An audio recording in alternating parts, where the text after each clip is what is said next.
Alright, magandang hapon na ho sa lahat natin ng mga viewers Luzon, Visayas at Mindanao all over the world. Welcome naman sa ating panibagong video, panibagong reaction, mga ka-action, mga kakamping. So pag-usapan lang ho natin itong laitero at mayabang na DDS vlogger na si Ngungo. O alam naman ho natin na pumunta ho siya sa NBI at nagpaliwanag. Sobrang tapang-tapang mo tapos hihingi-hingi ka din pala ng sorry, 'di ba? O para itong nalusaw sa kahihiyan, lalong-lalo na sa mga viewers niya. Kasi aminado ho siya dito, mga ka-action, mga kakamping. Hiyay, mga DDS. Yan ba ang sinasabi nyo na magaling? Kahit kayo mismo pinagluluko dahil sa sariling interes? 'Di ba? Yan ba ang gusto nyo ng mga vlogger na subaybayan? Dahil kakampi nyo? Aba, gumising kayo sa inyong pagiging tulunggis. Ipinagluluko ho kayo. Dahil aminado ho siya dito. Kaya sabi ko nga, nalusaw sa kahihiyan ito, si Ngungo. Ngayon, ito, nagtuturo na siya, mga ka-action, mga kakamping. Ito, panoorin po muna natin bago ho tayo magtuloy-tuloy. Hindi ko alam na kasi ang dami na po sila, kala ko, nag-zip Ay, nakasabay na ako. Engagement, gano'n. Mismong ang content creator na si Jack Argota o kilala rin bilang Sir Jack ang nagsabi for the views lang ang ipinost niyang medical certificate umano ni Pangulong Bongbong Marcos. Kasi ano yun nila-enhance ko lang kayo chat GPT. So, kung ano lumabas na, pinost ko na lang.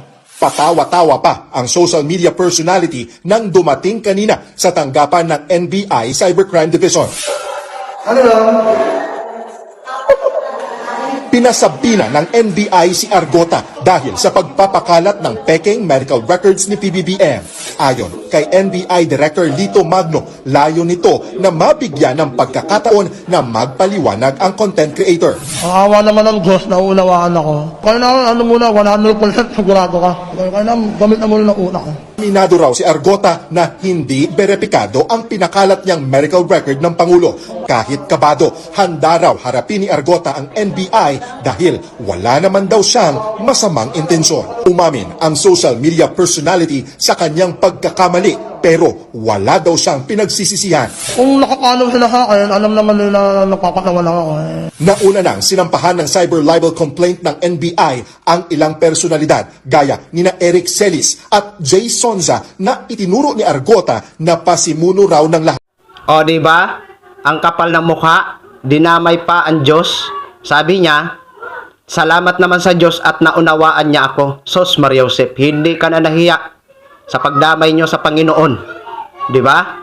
Alam mong mali, pero talagang inano mo. Ano sabi niya? For engagement. For short, for views. Aminado siya na nagkamali siya. Di ba? Ano ngayon na masasabi niyo mga DDS? Yan ba sinasabi niyo na proud kayo sa inyong iniidolo na si Ngungo? Ngayon niyo sabihin na kung nagsasabi siya ng totoo. Di ba? Kung ako kapwa niyo DDS nga at supporters niya ako, pangangaralan ko yan. Sabihin ko talaga, ayusin mo naman. Dahil ngayon, aminado ka na. Kaya mo na post yun for engagement, for views. So, meaning to say, sarili mo lang interes ang inaano mo, ang iniisip mo. Di ba? Samantala kayo mga DDS, pinagluluko. Kasi kayo, paniwalang-paniwala agad kayo. Kaya, hindi nyo masisisi ang ilan sa ating mga kababayan kung sinasabihan kayo mga uto-uto kasi mabilis kayo maniwala. Di ba? Ayan ha. Mismo na ang iniidolo nyo kung sino man ang mga supporters nito. Ayan na. Klarong-klaro ho. Baka hindi pa klaro sa inyo yan. Aminado ho siya dyan. For engagement, for views. Sos Maria Josep. Hiyay. Grabe. Laitiro ito. Napakayabang. Ngayon, hihingi ka ng sorry sa NBI? Akala mo ganun-ganun lang? Ha? Akala mo ganun-ganun lang? Humingi ng sorry, okay na? Naku po, Ngungo. Hihintayin mo lang kasi hindi pa tapos ang investigasyon. Hintayin mo lang, Ngungo, ha? Kaya huwag kang pangisi-ngisi dyan na para kang nanalo sa luto. Oo, hindi ka na nahiya sa ginagawa mo. Di ba? O ngayon, tapang-tapang magsalita, mahilig manlait, mata pobre pa itong ngungo na to, pero ayan, para kang nilusaw ng kahihiyan. Di ba? Pero hindi pa yan madadala. Kakapal talaga mukha niyan. Magbablog pa yan, mga ka-action. Oo, di ba? Sus, Maria Josep.